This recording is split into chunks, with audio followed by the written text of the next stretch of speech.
코로나도 지금 좀 많이 올라가는 것 같은데, 네, 건강 관리 잘 하십시오. 네. 그 염불 꼭 놓치지 말고 염불 열심히 하십시오. 네.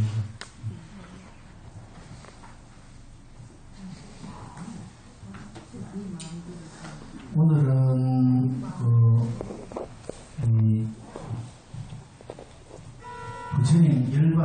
부처님 열반 지금까지 부처님 열반에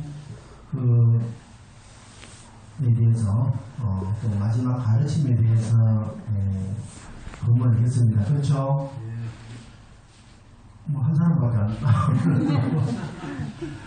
잘 들으셨죠? 네. 그 부처님의 마지막 가르침을 잘 새기고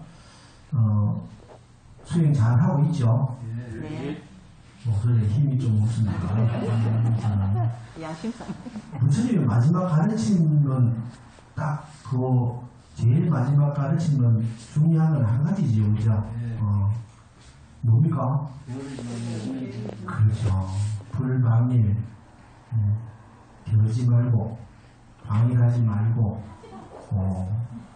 정진, 끊임없이 정진하라. 낙수물이 들어서 바위를 뚫어내듯이 정진할 것을 합니다. 재행무상, 모든 것이 더럽고 허무하다. 모든 것이 더럽고 허무하다. 부처님의 가르침대로 불만이 겨우지 말고 용맹전진하리라. 이게 부처님의 사실은 열반경의 핵심 가르침입니다.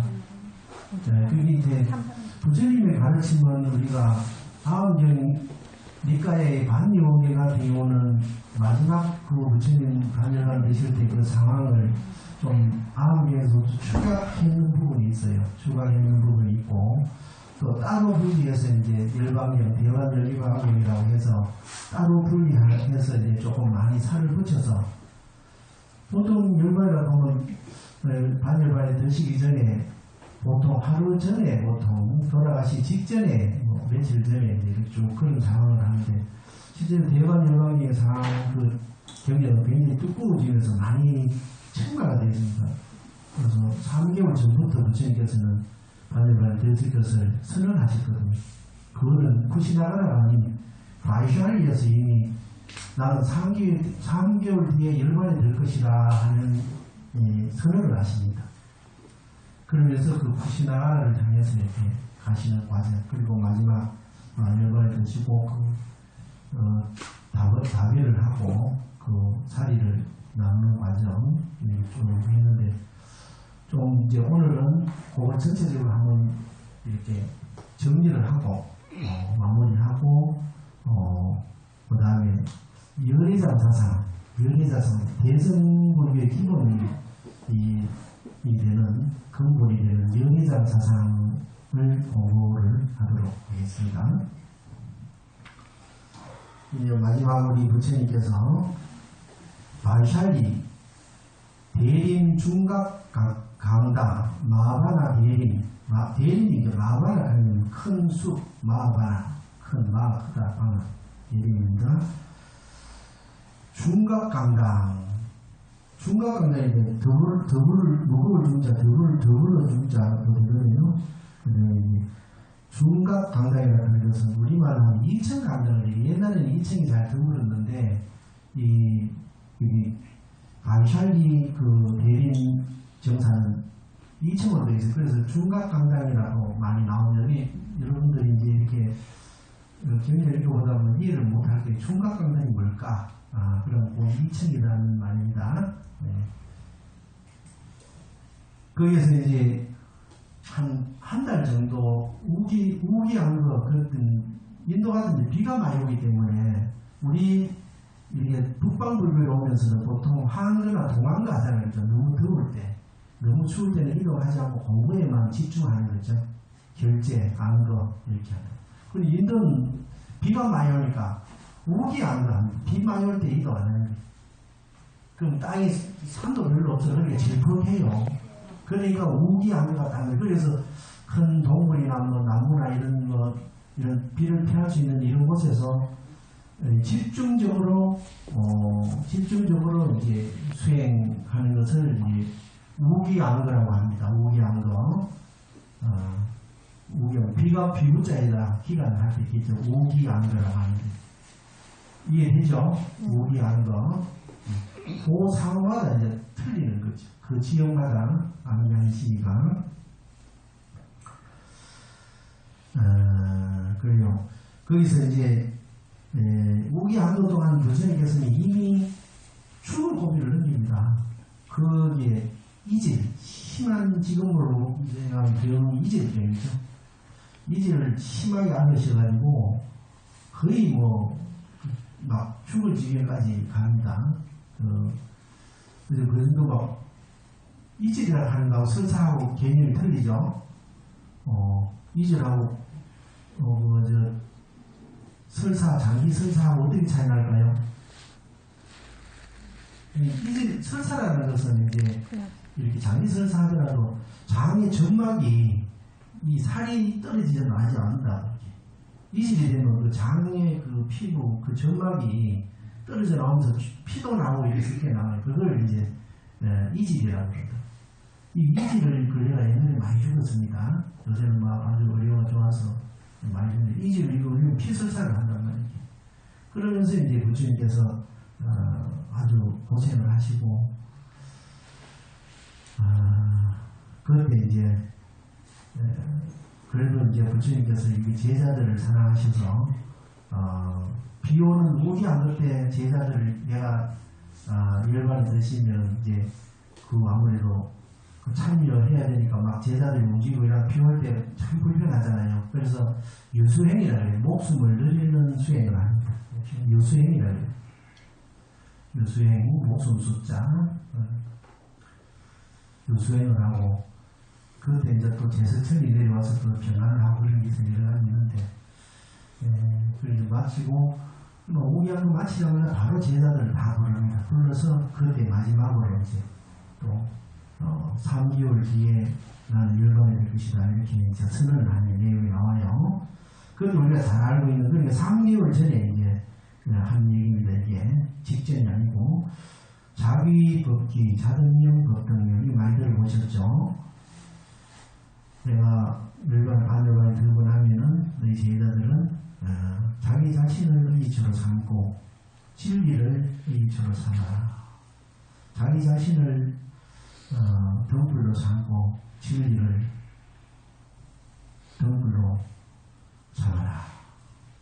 법이라고 했으니까 이건 진리라고도 하지만 이제 부처님의 가르침을 등불로 삼고서 당부를 합니다.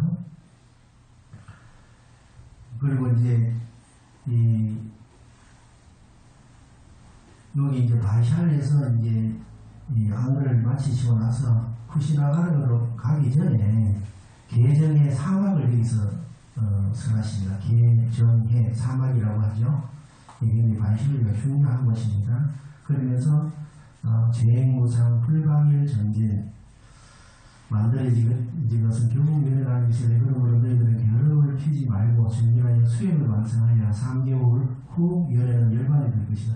이게 불방일 전진은 바이샬리에서도 한번 말씀하시고 열반이 되시기 직전에 또 제자들이 마지막에 또 말씀하시고 두 분 또 말씀을 하십니다. 그 다음에 이제 쿠시나가라 마지막 열반할 곳에 가셔서 보면은 우리가 학수상존이라고 하죠, 그죠?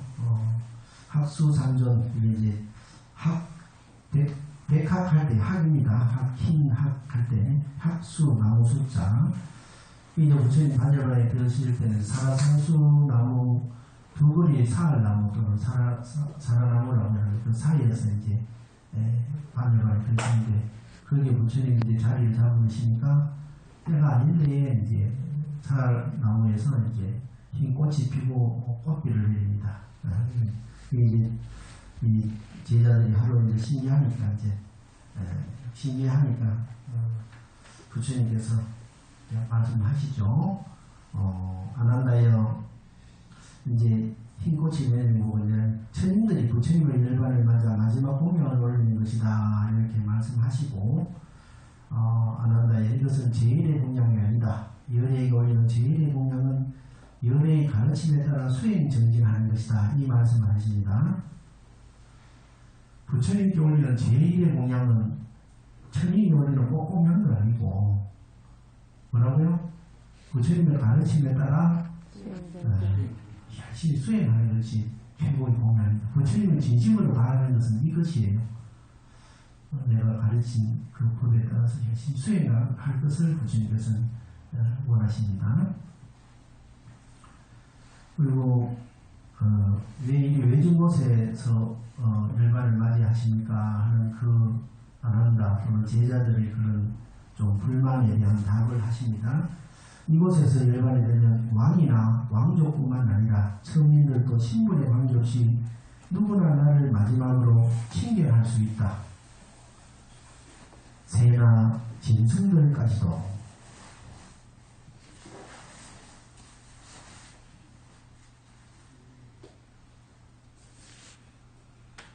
부처님의 그 마지막 열반하실 때 그 부처님의 그 자비심이 느껴지죠, 그죠?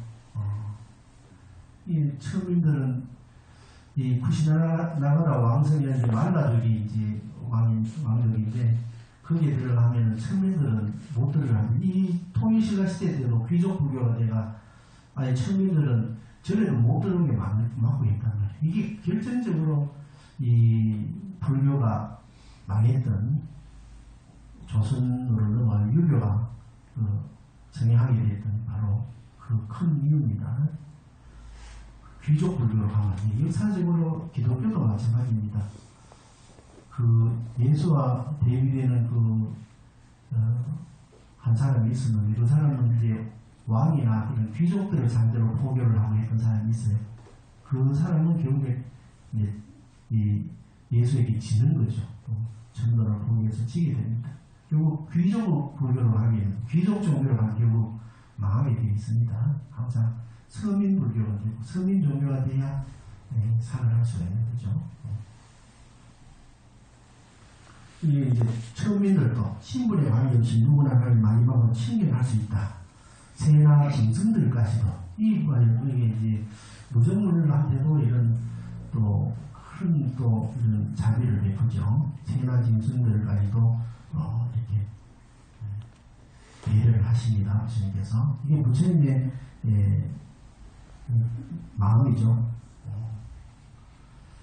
절대 왕이나 왕족이나 귀한 사람들에게만 이 불법을 전파하는 게 아닙니다. 여러 사례에서 볼 수 있습니다. 그런데 여자들은 뭐 조선시대도 마찬가지, 지금 이슬람 종교 독교과도 마찬가지지만 여자들은 하나의 소유물이지 하나의 인간 주체, 천부 인권을 가진 자연이 아닙니다. 그런 시대에도 똑같이 여성들을 출가로 받아들이셨고 천민도 귀족도 차별 없이 다 머리를 감는 사람도 다 불가촉 천민들까지도 같이 다 출가자로 받아주셨습니다. 그리고 아난다가 많이 슬퍼하니까 아난다에 슬퍼하지 말아라. 연애는 육신이 아니라 깨달음의 지혜다. 연애는 육신이 아니라 깨달음의 지혜다.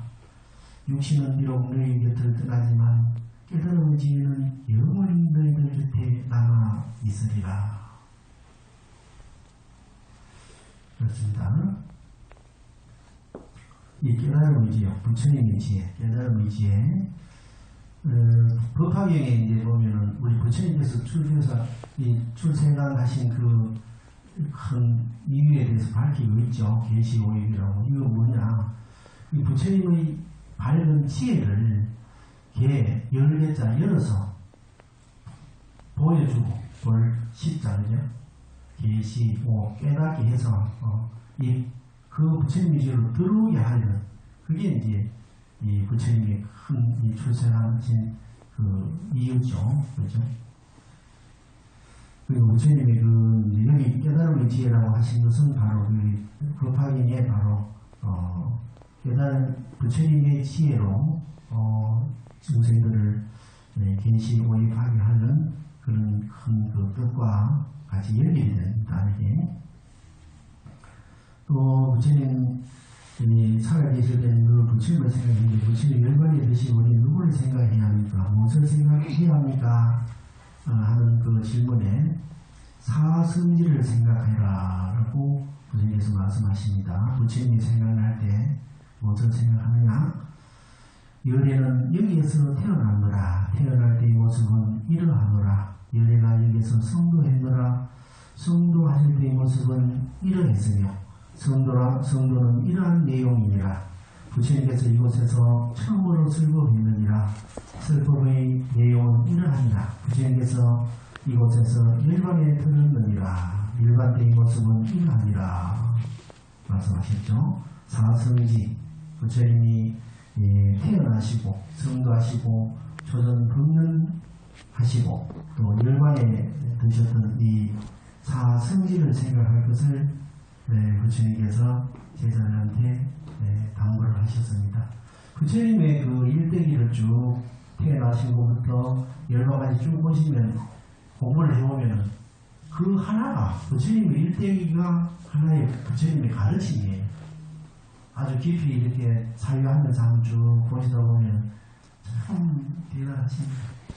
이 사성기뿐만 아니라 나중에 또 기회가 될지 모르겠지만 이제 깨달음을 얻고 나서 우리 정반아 이제 출가하기 전에 약속을 다 해놨습니다. 꼭 아버지 내가 꼭 선교를 하게 되면은 다시 돌아오겠습니다. 부처님을 제도하기 위해서 오겠습니다. 약속을 했기 때문에 그 약속을 지키기 위해서 돌아와요. 돌아와서 부처님을 뵙고 이제 또 정리 각별하겠죠. 아버지니까 그때 하는 말씀들 또 가장 또 우리 세속의 이제 우리 중생들 입장에서 생각해 보면 그 부인이 그 남편 생각하면서 수행한 출가한 남편을 생각하면서 자식을 키우면서 나오라. 그 부처님께서 고행하고 있는 내용들 그 소문을 다 듣습니다. 듣고 이제 어떻게 행했는지 그거 눈물 납니다. 사실은 참 그래요.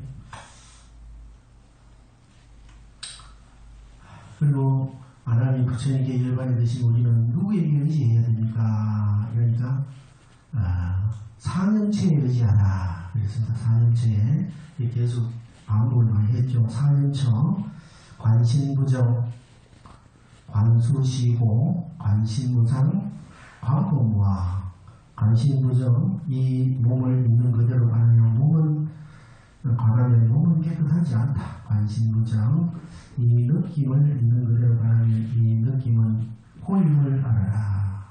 관심무상 이 마음을 있는 그대로 가는 무상 가만히 있지 못하고 끝없이 변한다는 것을 알아라. 관법무아 이 법을 있는 그대로 가는 나라고 하는 실체가 없음을 알아라. 사년처에 의지할 것을 양보하시고 또 부처님이 계시지 않으면 누구를 스승으로 삼아야 합니까? 했을 때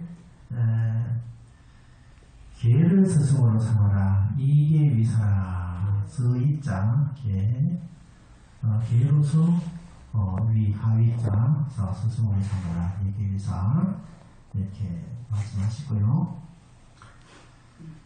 우리는 부처님의 공양을 요 큰 공덕을 올렸는데 부처님께서 계시지 않으면 어떤 공양을 올려야 부처님께 올리는 공양과 공양의 공덕과 똑같은 공덕을 얻을 수 있겠습니까? 부처님 하면서 또 여쭈니까 어떻게 대답했나요?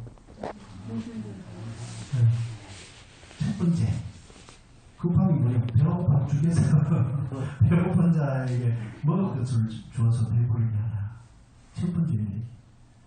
배고프면 제일 괴롭죠, 그죠? 다른 거 뭐 아무것도 필요 없잖아요, 배고픈데. 그 다음에 가난한 자를 도와주고 또 외로운 이를 위로해주라. 그리고 이게 부처님이 올리는 공양공덕과 똑같은 공덕이에요. 그리고 어떻게 해야 돼요? 주변에 어려운 사람 도와줘야 되겠죠. 도와주는 것이 부처님께 올리는 공덕. 이거는 시장본사의 원능경에 이제 변함없이 공덕품에 있는 내용과 같은 내용이에요. 모든 대승불교는 산에서 그냥 수행만 하는 게 아닙니다. 수행만 하는 게 아니에요. 사람들과 대할 때 그 모습을 보면 이 사람이 잘 수행하고 있나 아니나를 알 수 있어. 모든 사람을 대할 때 인력하고 따뜻한 말로 따뜻한 얼굴로 화음의 의로 항상 양보를 하고 상대편을 먼저 생각하고 배려하고 먹을 것이 있으면 같이 나누고 이런 사람은 보살이에요. 보살이요. 막 사람들 이렇게 막 짜증을 내서 인사 빡 쓰고 막 같이 가 이러면 이거 안 되잖아요. 대승불교는 그래요. 산에 가다 막 그냥 막 장주함으로 한다고 막 그래 하는 게 이게 대승불교 수행이 아닙니다. 대승불교 수행은 첫 번째 생각이 뭐예요? 육바람일 수행입니다.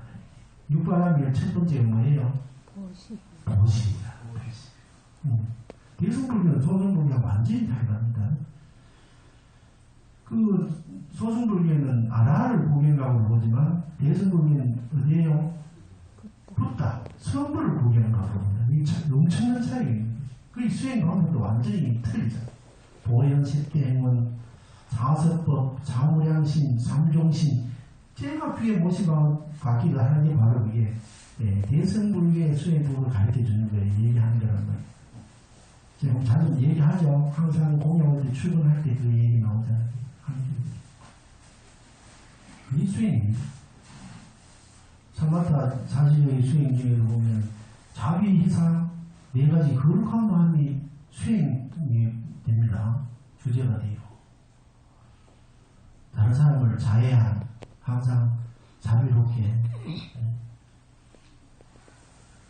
자애, 예민, 모든 사람을 평등하게 보는.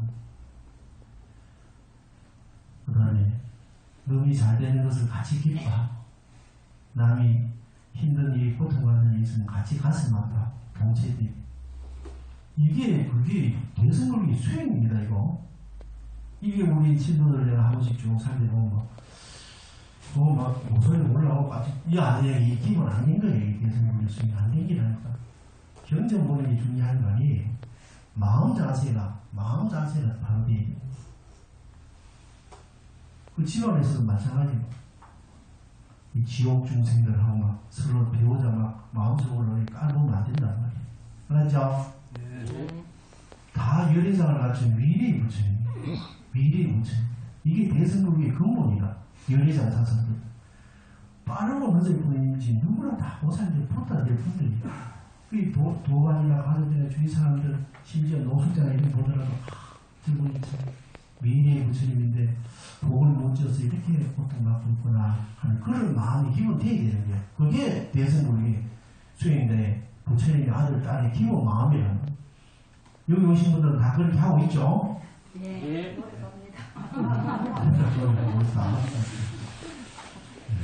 영산불교의 행사의 지도분들이 부처님께서는 항상 마음을 봅니다. 부처님의 마음을. 그 다음에 두 번째가 참, 그지. 아픈 사람을 치료해라. 약을 줘서 치료하는 것. 세 번째가 가난하고 외로운 자를 도와주고 위로해주는 거고. 네 번째가 뭐였죠? 그렇지. 한 번만 더. 박수! 청정한 수행자를 위로하는 것. 이거 부처님께 올리는 공양보도 똑같은 거예요. 지금 이 세상에 보면 청정한 수행자가 있는 수행단체가 참 드물죠. 많이 이 말도 세상에 계율이 무너지고 막 그렇습니다. 그런 좀 아쉬움이 있습니다. 그래도 수행자로서는 이 세상은 급격하게 무너질 겁니다. 왜냐하면 수행하면서 이 수행자들이 이 마음이 중생들을 향해서 행복하기를 항상 기원하고 하거든요. 그 영적인 파동이 이 오르주 법계에 퍼져나갑니다. 어느 법계 어느 세계든 수행자가 없으면 그 세계가 무너지게 되어 있습니다. 수행 계율 잘 안 지켜도 적당히 지켜도 좀 외우를 해야 되겠다, 그죠? 요새 뭐 고기 먹고 뭐 할 거 다 하지 마. 참 아쉽다. 그러나 그래도 부처님 이 제자의 그 성복을 입고 이러면 또 외우를 해주는 게 좋습니다. 너무만 돼도 그래도 말로 세상에 그런 머리 진다고 다 예언이 되어 있습니다. 지난 10년경에 보면 그런 얘기가 나와요. 코끼리가 이제 코끼리 사냥을 하기 위해서 사냥꾼들이 이 코끼리들이 성공을 이루고 공격을 안 한다는 걸 알고 코끼리 잡을 때 전부 다 독가사를 들고 이제 쏘면서 이제 성공을 이루고 가는 거예요. 그 코끼리 왕이 저놈이 사냥꾼이고 나를 죽일 줄 알지만 부처님을 생각해서 죽이지 않습니다. 자기가 죽어도. 그래요. 그런 부처님을 존경하는 또 코끼리 왕이 있었어요.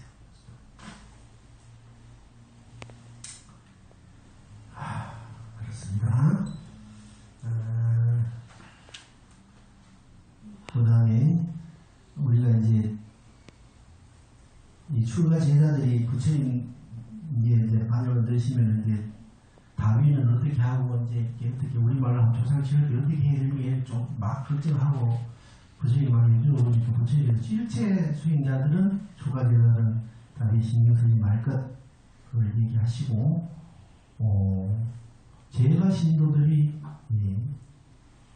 주체가 돼서 다윗을 할 것을 각오를 하십니다. 그래서 이제 거기서 이제 말라족이 원래는 대관식이라는 거 왕이 다음 왕이 정해지면 이렇게 왕관을 이제 올려주고 관정을 하는 그런 성스러운 장소에서 그게 다윗식을 합니다. 부처님 다윗식. 너무나 부처님 존경하기 때문에.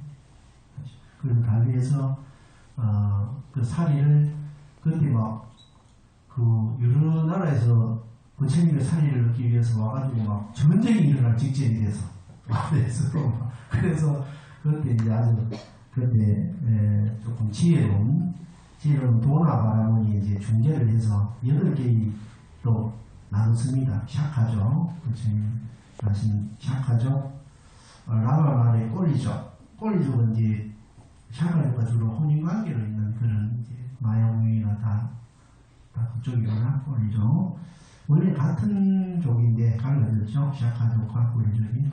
여기 이제 로인강을 사이로 두고 크게 한번 또 농사 물대기로 막 크게 한 싸운 적이 있습니다. 또 그렇습니다.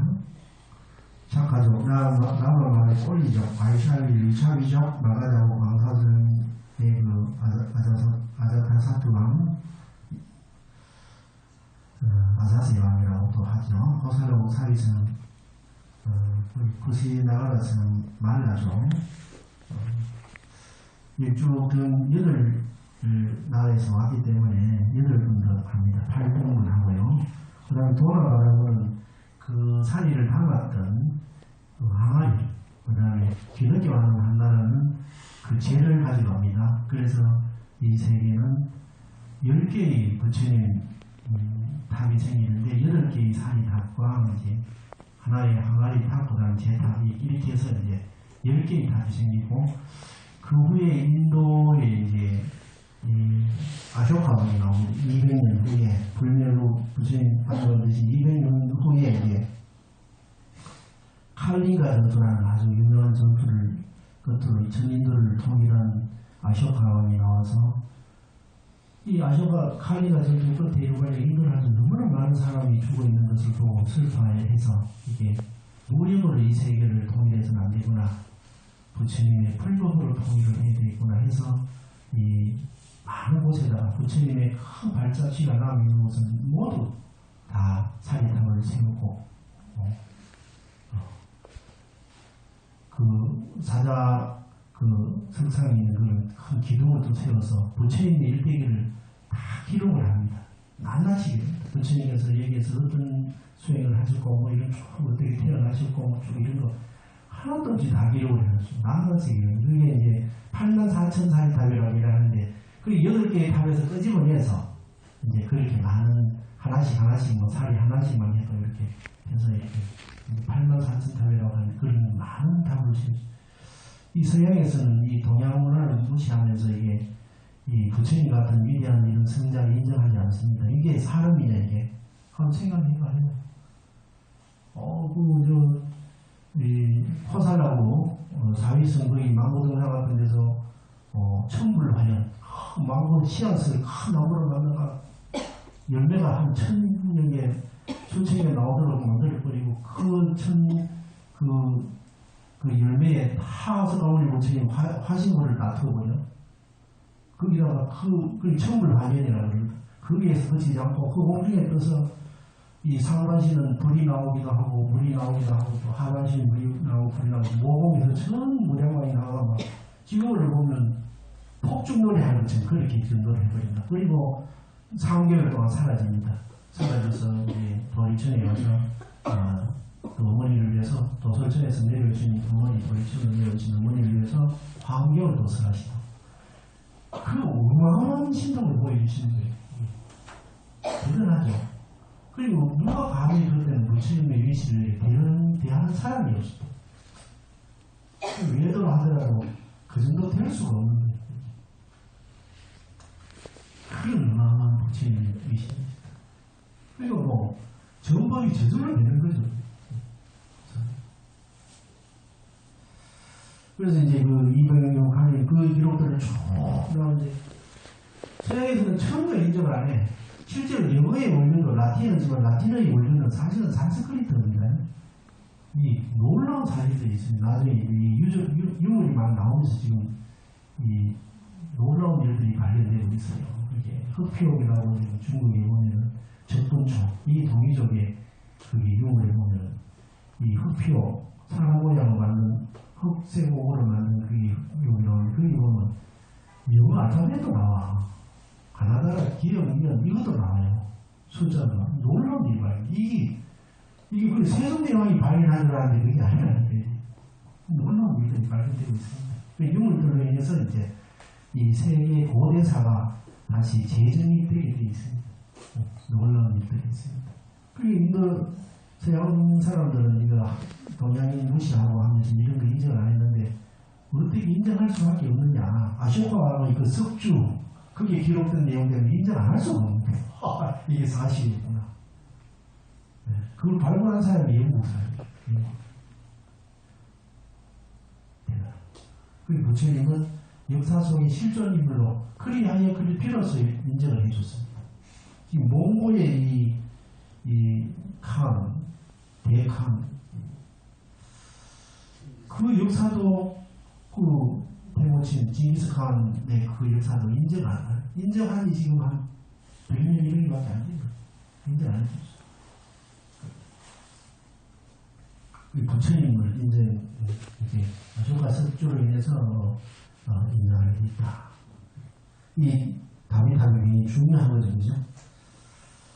그래서 8개 이제 그 탑을 했는데 한 사리탑을 열지 못했습니다. 거기가 바로 이제 라마 마을의 꼴리죠. 샤카족과 주로 결혼관에 있었던 마야문이라든지 마하발라드 사태라든지 그 탑은 이제 용왕이 나타나서 못하겠다 또는 그 결사 반대로 하지 못했다 또는 이러는데 뱀이 많이 나타나가지고 이제 못했다 이런 설이 있습니다. 어쨌든 그런 사유로 그 탑을 열지 못했는데 그러면 7개의 탑을 열어서 거의 수많은 이제 그 사리탑을 만들었다고 합니다. 아쇼카 왕이 전륜성왕이라고 하는 굉장히 대단하신 분이죠. 고마우신 분, 불견사에서 그랬습니다. 이제 요약 정리가 되고 그래서 그때 이제 우리 법륜스님이 정토회를 끄고 그래서 열반당에서 이제 그 부처님의 열반상을 보고 그때 발언을 올린 내용이 있죠. 그 기억이 나십니까? 기억 안 나십니까? 그걸 보면서 제가 좀 감동해가지고 한번 좀 다시 한번 들려드려야 되겠다 싶어서 제가 들려드리겠습니다. 거룩하신 부처님이시여 오늘 저희들은 이렇게 발언합니다. 부처님께서 어리석은 저희들을 깨우쳐 주신 것만으로도 부처님께서 하실 일은 다 마쳤습니다. 이제 세상에 남은 일들은 저희들이 하겠습니다. 세상의 모든 일들을 저희가 앞장서 하겠습니다. 부처님께서 이루고자 하신 일들을 저희들이 이룰 것을 발언합니다. 이제 세상에 남은 일들은 저희들이 하겠습니다. 세상의 모든 일들을 저희가 앞장서 하겠습니다. 부처님께서 이루고자 하신 일들을 저희들이 이룰 것을 발언합니다. 오늘 저희들의 이 발언을 재불보살님들께서는 정리하여 주시옵고 철룡팔구 신중님들은 이 발언이 성취될 수 있도록 옹호하여 주시옵소서. 오늘 저희들의 이 발언을 재불보살님들께서는 정리하여 주옵시고 철룡팔구 선중님들은 이 발언이 성취될 수 있도록 옹호하여 주시옵소서. 어떻습니까? 이 발언이 가슴에 와닿죠? 저도 이 발언을 들으면서 가슴이 좀 뭉클했습니다. 우리는 그렇게 하고 있나요?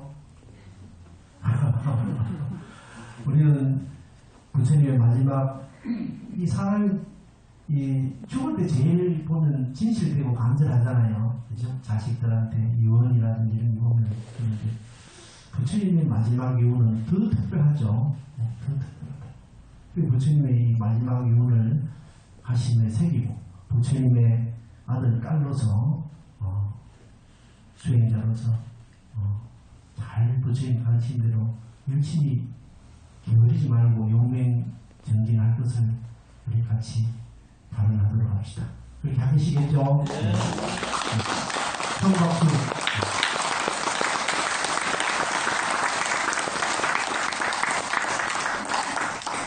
이 부처님처럼 이렇게 위대하시고 완벽한 분은 없습니다. 이게 삼신을 갖추신 상격광세에게 이 죄라든지 이런 게 하나도 없는 완전한 무죄 상태, 아상이란 나라는 생각이 하나도 없는 완전한 무아 상태, 이런 완전한 순일무자의 이런 영체가 이렇게 나와서 불가능한 건 사실은 부처님의 일기를 쭉 보면서 또 대승경에서 여러 법을 부처님이 수행하신 이 전생법을 쭉 이렇게 보면 어떻게 이런 분이 계시냐, 유일한 분이라 사실은 모든 중생들은 지금 전부 다 사목도에다 다 똥통이 다 들어가 있어요. 이 무시무겁의 이 우주, 이 무량한 중생들이 부처님 같은 분이 없더래요. 유일하게 그분만 유일하게 완전체를 이루셨어요. 그리고 그 무량겁전에 이루시고 그 무량겁 또한 계속 이 중생들을 하나씩 보살로 푸타로 만들어내시고 계십니다. 이런 분이 없다고. 이런 분. 정말 우리는 진정 부처님을 일단 부처님의 정체성을 잘 알아야 돼요. 신고의밀, 삼신일 부처님을 잘 배우고 익히고 우리 부처님을 따라가야 됩니다. 이제는 다시는 이 유리하면서 흘린 눈물이 피눈물이 파라보다 많다고 우리 부처님 보시니까 빨리 벗어나야 돼요. 그리고 여기 오신 분들은 다 제일 푸타에 건조를 해 계신 분들입니다. 절대 이번 생에 끼어코 삼계탈출 왕생근나 꼭 성취하시고 멀지 않은 생에 꼭 푸타 되셔가지고 부처님의 그 간절한 바람 우리가 실망시켜드려서는 안 됩니다. 아시겠죠? 네. 열심히 합시다. 부처님의 일대기 중에서 제일 시급하게 알아야 될 것만 제가 일단 좀 어떻게 수행하고 어떻게 또 어떤 깨달음을 얻으셨고 또 어떻게 열반이 되시나 요거를 위주로 했습니다. 다른 거까지 다 하려고 하면 너무 시간이 방해해서 제일 불자로서 알아야 되는 이것도 모르고 불자라고 가방 들고 학교 가듯이 이거 안 되네. 그래서 급하고 못했습니다. 하고 그래서 이제 우리 대승불교의 근간이 되는 열애장 사상에 대해서 오늘 시간이 다 이제 조금 소개하고 다음 시간에 이어서 하도록 하겠습니다. 열애장 사상이 굉장히 중요한데 대승불교의 근간이 되는 거예요. 누구나 다 부다가 될 수 있는 성불을 할 수 있는 다 우리 열애장이라는 게 누구나 다 하고 있는 거예요. 이거 얼마나 우리가 희망적입니까? 그죠? 나는 이게 정말 지지도 못하고 못 배우고 가지고도 없고 정말 이런 사람인 줄 알았는데 육조 해능도 깨달고 나서 그 얘기를 했지만 실제 부처님의 안목으로 보면은 그보다 더 위대한 이 부처님이 될 수 있는 불종자, 씨앗, 종성, 연회장 이렇게 표현한 얘기입니다. 그리고 누구나 다 나중에는 부다가 돼. 누구나 다 구원받는다. 이게 바로 대승론의 힘은 핵심 사상인데 이게 근간이 바로 연회장 사상에서 나옵니다. 그래서 연회장경을 보면은 이 연회장 삼보경이라는 게 있어요. 연회장 삼보경이 뭐래 이제 연회장경이 있고 부정불감경, 성망경에서 이 세 가지 경이 있는데 여기 외에도 화엄경에 또 요 얘기가 나오고요.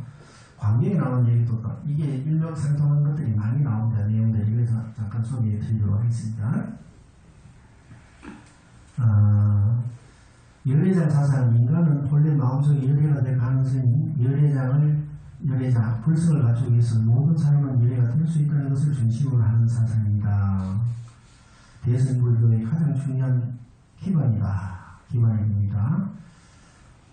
열애장경은 불교사에서 최초로 열애장이라는 용어를 장하는 부처님의 가르침을 선창하는 경전이며 열애장경은 모든 중생이 번뇌 속에 뒤덮여 있지만 열애장을 가지고 있으므로 영원히 더럽게 물이 들지 않는다는 것이며 껍질이 휘어져 있는 곡물이나 쓰레기 등에 가르친 진금에 비유하며 번뇌의 누더기를 벗으면 깨끗한 열애장이 나온다고 말하고 있습니다.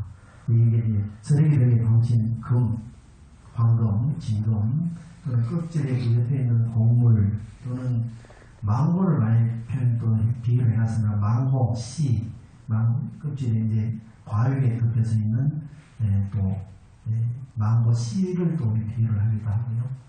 이렇게 그렇게 비유를 해놨습니다. 그 열애장경이 또 빌어서 다지와 같이 이렇게 한번 차분하게 보면 좋은데 그래도 좀 시간이 좀 짧은 관계로 그래서 핵심적인 내용만 제가 보도록 하겠습니다.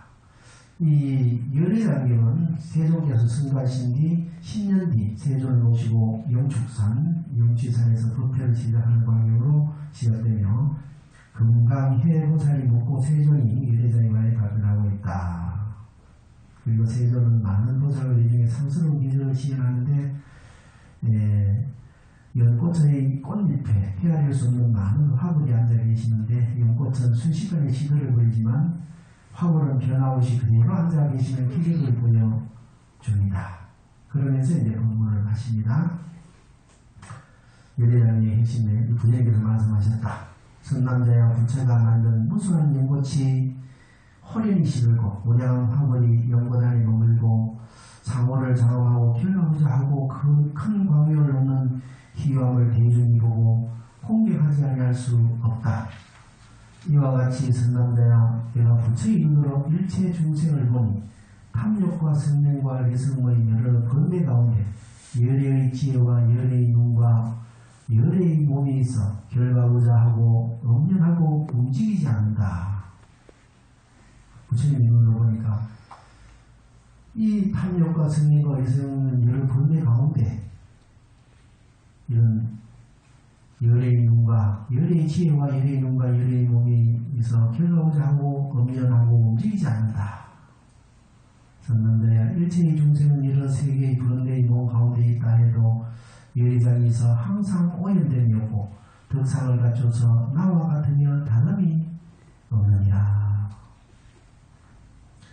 선남자야 부처님은 중생의 열애장을 무게를 마치고 여러 편하게 하고자 바라기 때문에 경법을 설하며 번뇌를 없애어 불성을 나타나게 한다. 선남자야 모든 부처님의 법은 이러하다. 혹은 부처님이 출세하여도 혹은 출세하지 않아도 일체의 중생의 열애장은 항상 머물러 있으며 변하지 않는다. 다만 저 중생이 번뇌로 덮여있는 까닭에 열애는 세간에 나와 중생을 위하여 널리 법을 설하고 진로를 놓치고 일체지를 밝힌다. 선남자야 만약 보살이서 이 법을 믿고 원하고 전심으로 닦고 배우면 곧 해탈을 얻고 등정각을 이루며 널리 세간을 위하여 불사를 베풀어 행한다. 처음으로 이제 열애장이라는 용어가 이제 출현합니다. 열애장경에서 이 열애장이 모든 중생들 이 마음속에 다 존재함을 설한 경진입니다. 영주사에서 하셨고, 그 다음에 부정불강경, 전가되지도 않고 감소되지 않는다 이런 뜻이죠. 부정불강. 내용을 한번 보겠습니다. 부정불강경 핵심 내용. 사리부라 중생계란 앞에 보니까 사리부라 깊은 뜻이다. 이는 곧 제1의제이다. 제1의제란 이는 곧 중생계이다. 중생계란 이는 곧 유례장이다. 유례장이란 이는 곧 법신이다.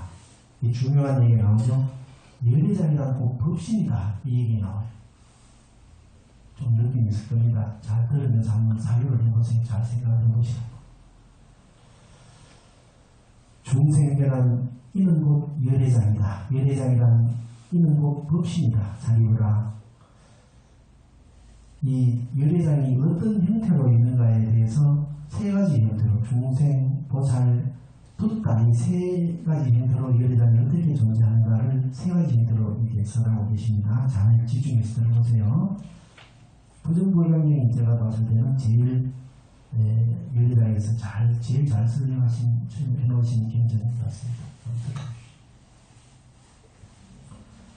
자리보라 즉 이 법신이 하나의 오래 수행자는 무면한 본래에 껴서 비롯함이 없는 세상으로부터 시공의 세간에 수술하여 하루에 표류하면서 나무 죽음을 왕리함을 이름하여 중생이라고 이름한다.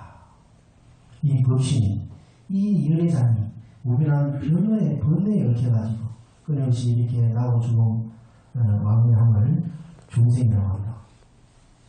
그 다음에 자리보라 이 법신 즉 열애장이 세간에 나고 죽는 고뇌를 싫어해서 떠나고 일체의 모든 존재의 욕구를 버리고 식바람에를 행하고 84,000동을 거두고 도리의 행을 닦는 것을 이름하여 보살이라고 한다. 또 다음으로 자리보라 이 열애장이 일체 세간의 번뇌의 사에 불임을 당하다. 이 성경에 잘 많이 나오는데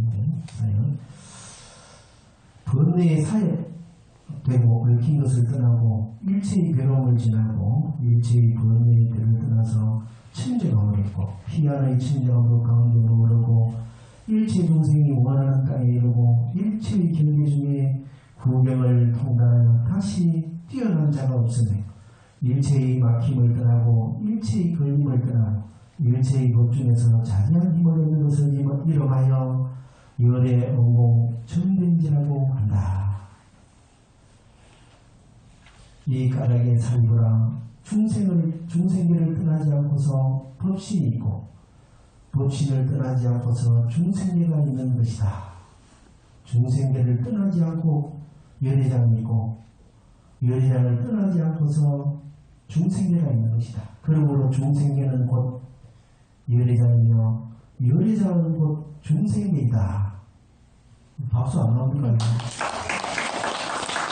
옛날에 성근기에 부처님 당시에 성근기는 이 구절을 듣고 벌써 이게 수다운 사다 마나를 막 성취하고 이런다는 말이에요. 이게 원래 수행은 평소에 그만 용맹진진하기 때문에 부처님의 한마디만 탁 그냥 탁 터뜨리면 좀 이게 꽃이 팍 피듯이 이렇게 깨달으면 딱 성취하는 게 말로 세상이라 항상 혼탁하게 살다 보니 아무리 마음씨 없는 애들 안 돼요.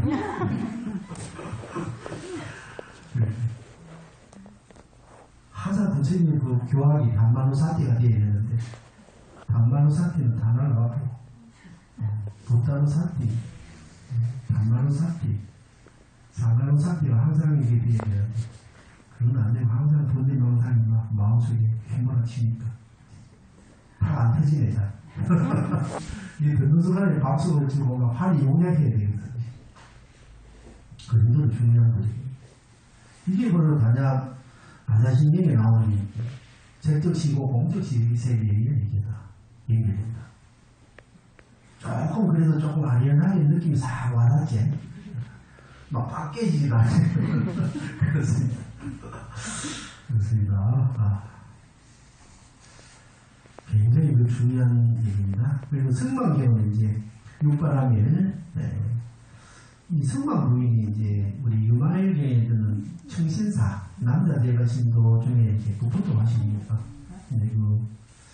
이제 제가 사상을 잘 적극시고 공부시를 실천한 분이고 또 성만경이 바로 유마경에 비견되는 이제 청신령 제가 예신도 중에는 이제 성만 부인이 그런 분입니다. 그래서 부처님 앞에서 미래에 수기를 받는 미래에 이제 보강열애를 보강을 될 것이다 이렇게 수기를 받고 이제 거기서 이제 서원을 세웁니다. 10가지 서원을 쭉 세우는 것을 그래서 이 제가 신도들 중에 이제 불자 중에 성만 부인의 굉장히 존경해서 우리 신라시대 때 왕족은 전부 이 불교 많이 압니다 완전. 그런데 이제 성덕여왕이나 진덕여왕이 오늘 이름이 성만입니다. 성만. 너무 존경해서 성만이다. 우리 저 산에 보면은 가야산 영축산 우리 산 많죠. 우리나라에 그 너무나 부처님을 존경해서 그 인도의 산 이름을 그대로 떠난 것처럼 같은 그런 의미죠. 그렇습니다. 이 성만경에서는 이제 연회장은 항상 법신과 함께 하지만 중생은 이것을 알지 못해 생사해야 한다 하고 중생들이 이미 연회장을 갖추고 있으니 실천을 통해 연회로 살아가는 것이 중요하다는 것을 설하고 있는 견제입니다. 그리고 이제 이 연회장 사상이 나타나는 미리 연회장 상부경에서만 있는 게 아니고 화엄경 연회 수행법에도 이런 얘기 있습니다. 여기서 장애가 없이 천정한 지혜의 눈으로 법계의 모든 중생을 두루 관찰하고 이렇게 말씀하셨다.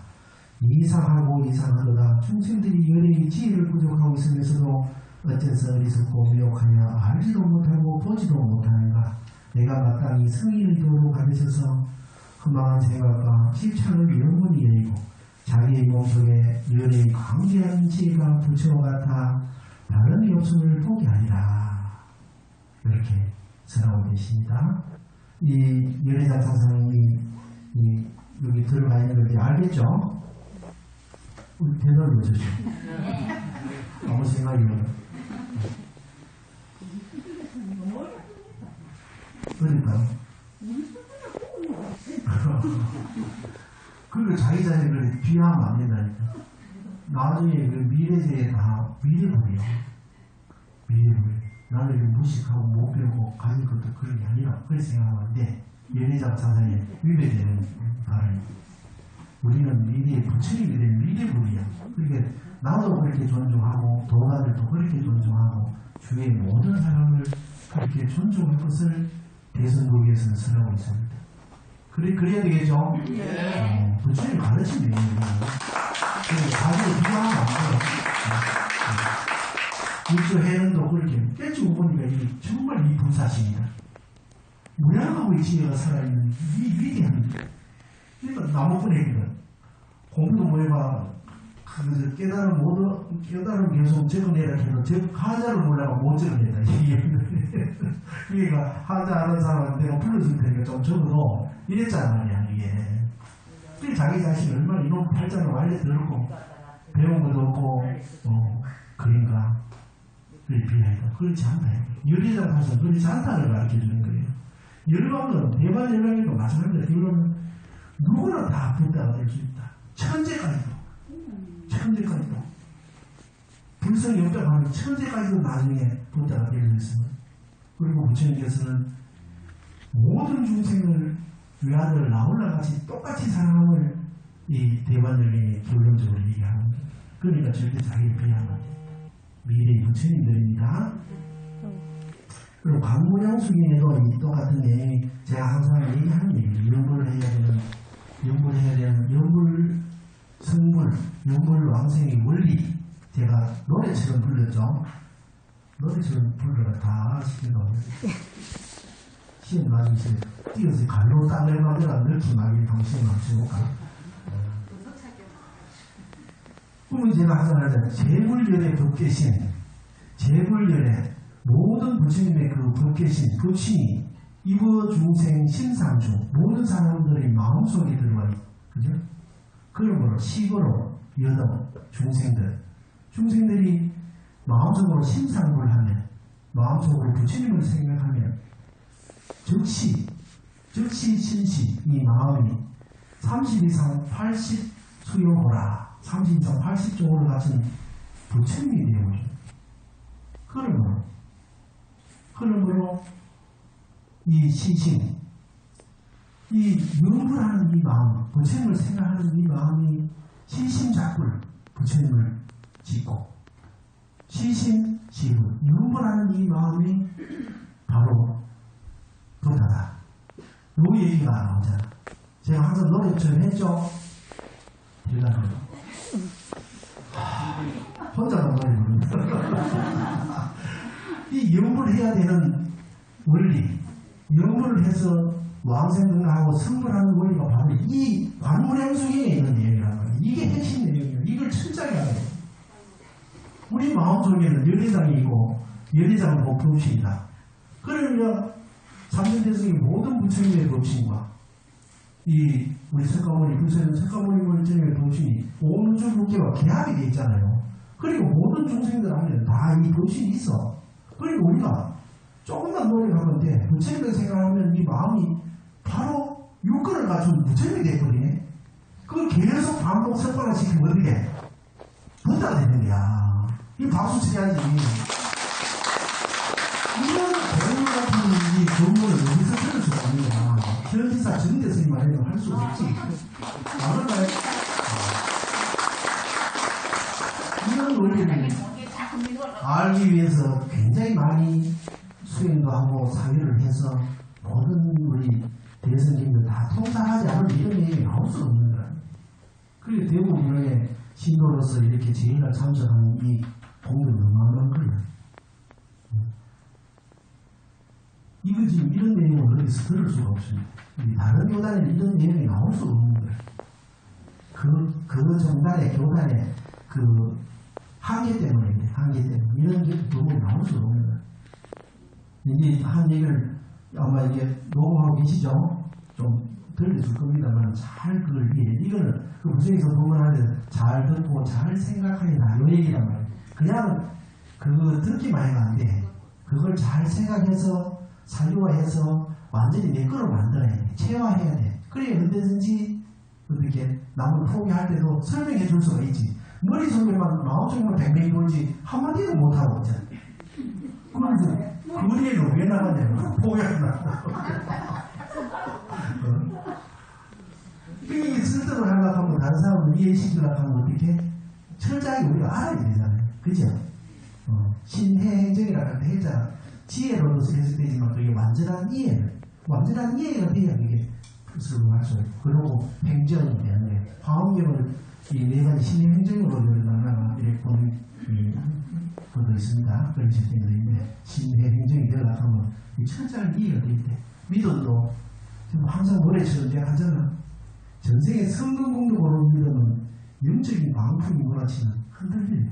그러나 완전한 이해를 통해서 이 얻은 믿음은 흔들리지 않는다. 영적인 광풍이 몰아쳐 어떤 외도가 와서 유혹을 하고 마음 단순히 와도 천마가 와서 유혹을 해도 흔들리지 않는 것은 완전한 이해를 통해서 얻은 믿음이다.